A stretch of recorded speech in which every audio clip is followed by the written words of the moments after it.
Why is everyone so upset with YouTube star Logan Paul? This is Inside AB. I'm Jeremy Lawrence, and I'm joined today by Bernd Debusmann.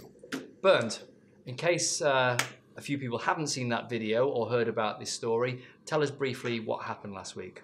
Well, essentially what happened was that Logan Paul was one of the world's biggest YouTube stars. He was filming in a certain forest in Japan near Mount Fuji, which is a kind of a notorious area for suicides.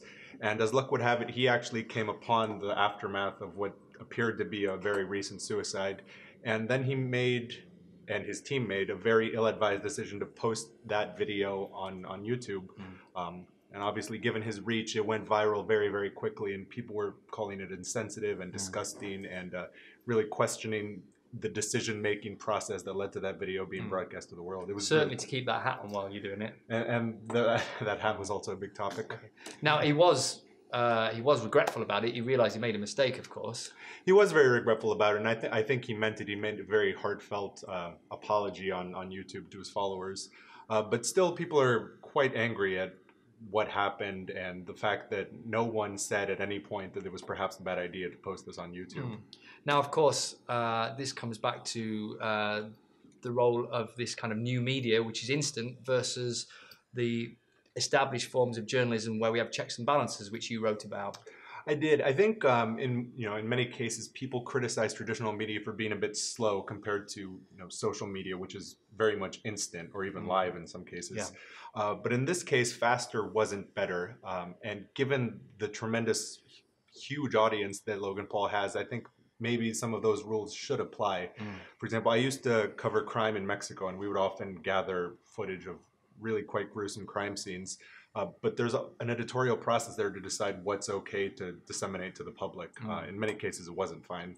But in this case, that didn't happen. And I mean, he even said, he has a tremendous responsibility that comes with having such an audience, and he failed in this time. Okay. And of course, there's a financial aspect to all this. Brands want to work with these social media influencers who have such a big following.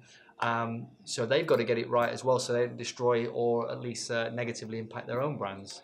Yeah, of course, there's quite a bit of money that goes into influencer marketing with brands wanting people to promote certain products, certain companies, not just social media influencers, but athletes, actors, etc. And I recently spoke to Omar Budi, and he's the executive director of innovation at the Dubai Film and TV Commission, and he said this is something that really needs to be looked into, because brands that don't partner with influencers that are that fit well with that brand or vice versa, in the best case scenario, that doesn't give a very good business outcome to the relationship. Yeah. And the worst case scenario could, of course, be very public embarrassment. Yeah. As happened here. Because we are talking about young people, aren't we? These athletes, these social media influencers, they make mistakes. Yeah, of course. And that's something that I think brands need to keep in mind. And if many times as this happened, perhaps the best example is Tiger Woods, after his car crash and everything came to light about his infidelity. He lost millions and millions of dollars worth of sponsorships and endorsements from brands. But of course, he's not the only one. Wayne Rooney, Scarlett Johansson, Manny Pacquiao, lots and lots of people have had similar things happen because of something they've done or something they've said.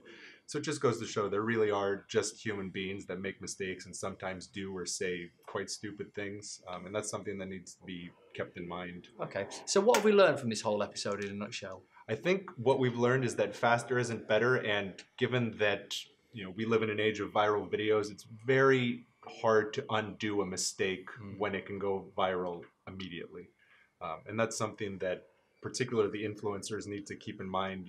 Just think before you post, I suppose. Okay. The lesson. Okay, that's a very good lesson.